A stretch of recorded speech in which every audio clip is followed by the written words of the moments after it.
What is going on, guys? Welcome to another beautiful, beautiful sunny day here in Vancouver. Thank God the sun is finally out. And this is another episode of the Masculine Health Solutions podcast where we will be talking about penis enlargement, making your dick bigger. Because, hey, that's what we do on this podcast. And this is what all the questions that I've been getting in the coaching and the DMs have been about. And again, if you guys have any questions specific to whatever it is that you're working on, if you want a workout program, be sure to get at me. Right now I'm combining my workout programs, which is generally fat loss and bodybuilding. But now we are also combining that with penis enlargement.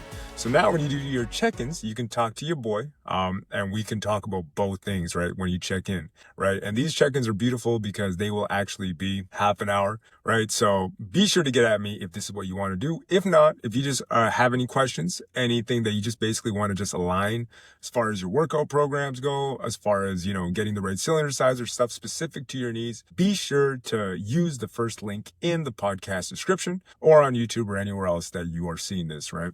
Now, jumping into today's episode, we are going to focus specifically on the combination of length and girth work simultaneously, right? And mainly this is the combination of the penis extender and the pump. The penis pump, right? These are two of my favorite things. So again, for some of you guys that don't know, I started off my penis enlargement journey with the extender that came with the Vimax pills that I bought. Now, those pills were not worth $500, like I've told you guys time and time again. However, the extender, as horrible as it was, it opened my mind to the fact that you can make gains via using almost like a workout tools, right? And again, this got me down the rabbit hole, and long story short, it opened me to the world of PE. And when I got introduced into the world of PE, I discovered that number one, this is possible. Number two, this is real.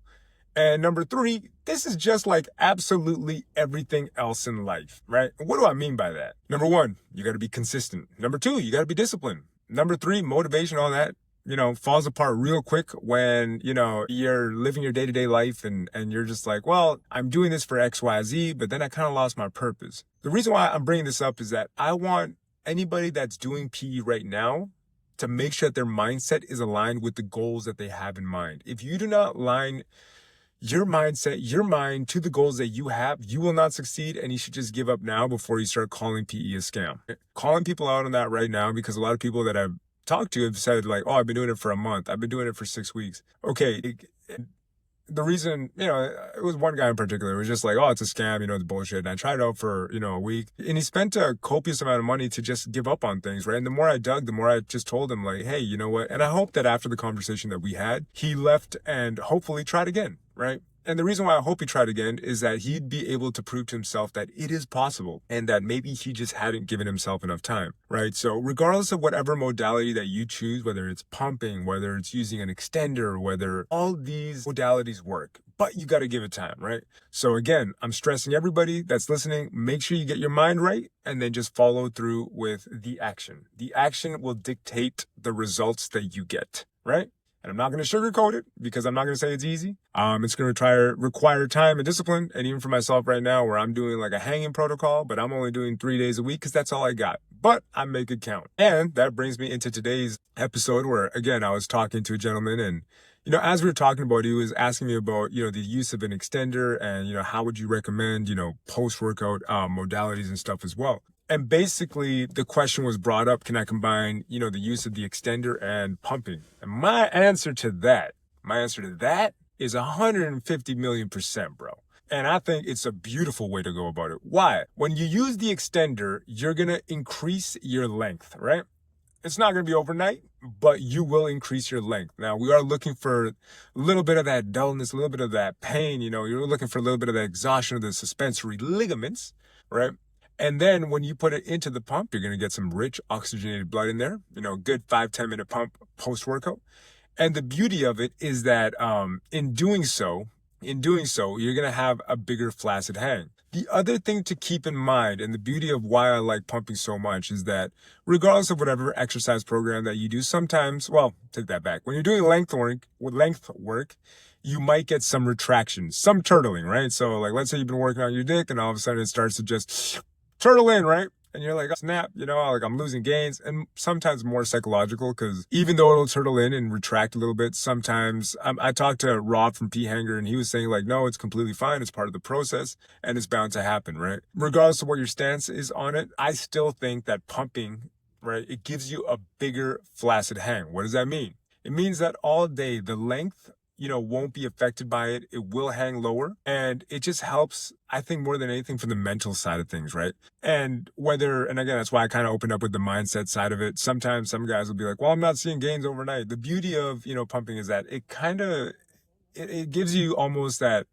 I'm not going to say it's an illusion because it is working and it is helping and it's keeping retraction at bay, but it helps to keep you in the right state of mind because you see that enlargement almost every single day, right? Post-workout, when you pump, you get to see that bigger flaccid hang, you see more girth.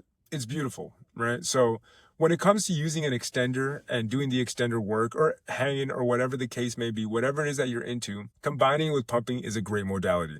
Now, I know, and the reason why, I was talking about this with this gentleman too, is that we were discussing, how certain people say that you should only train length at one point or girth, right? The thing is that yes, you can train one or the other, and, you should focus on one or the other. I agree with that wholeheartedly. However, you can combine modalities that technically is more of a girth thing and combine it with the length work, even though predominantly you're looking for more length, right?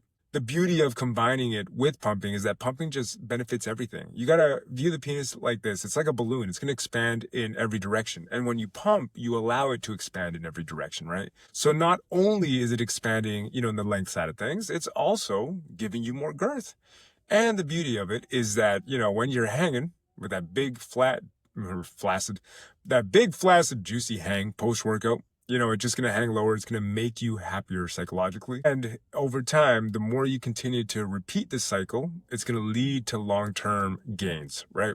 And ultimately, like what I saw is that it really did help cement, flaccid gains over time, right? Because over time, those flaccid gains just, didn't go anywhere. Now, when I stopped pumping, I did notice that it did not turtle up completely, but the flaccid just didn't hang as low, right? So again, combining these two things is brilliant. My advice is always to stay consistent, and to always make sure that you have almost like a base requirement. So, whatever that might be for you, like I said, for myself, like I'm doing hanging and my base requirement is 3 times a week. Now, there have been weeks in the past 2 weeks where I've been able to do 4 and even 5 days a week, which is just honestly a blessing to where I'm at in this life, right?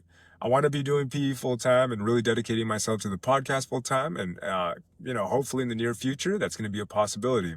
Right. So again, that's something where, when that day is here, I will be doing nothing but pretty much doing PE and bodybuilding competitions, hopefully.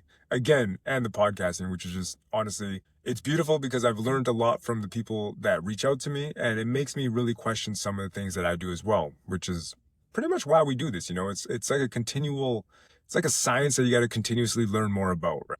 But going back to what we were talking about initially, yes, you can combine length and girth, but you should have the focal point of what your exercise is all about, right? So if you want to make length gains first, focus on that, but you can always combine little things, like the pumping, that is more of a girth-centered exercise, and it's not going to hurt. It's not going to hinder. It's not going to take away from the length gains.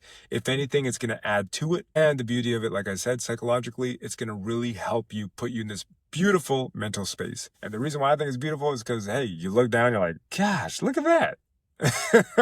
I'm bigger, and over time, it will come true. Right? It's a self-fulfilling prophecy. Every single time that you see her, like, dude, I'm bigger. And the next thing you know, in like 9 months, you're like, whoa, like I'm legit bigger, half an inch flaccid gain, and then maybe an inch in length gain. I don't know.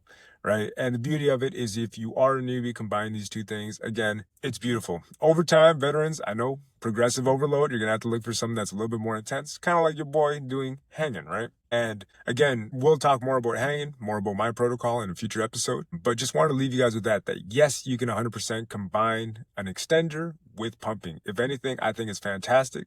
It's a great way to get the best out of both worlds, in my opinion. So I would definitely combine the two, 150 million%, right? And again, you want the biggest flaccid hang, you want to make sure that you get that pump post-workout. So again, reach out to me if you guys got any questions. If you guys do want a 30-minute consultation where we dig deeper into whatever issues it is that you have or questions that you have, be sure to get at me, right? That's why it's there. And if you want the full workout program, want to get abs and a bigger penis, for the summer, be sure to get at me. All right. We'll see you guys in the next episode.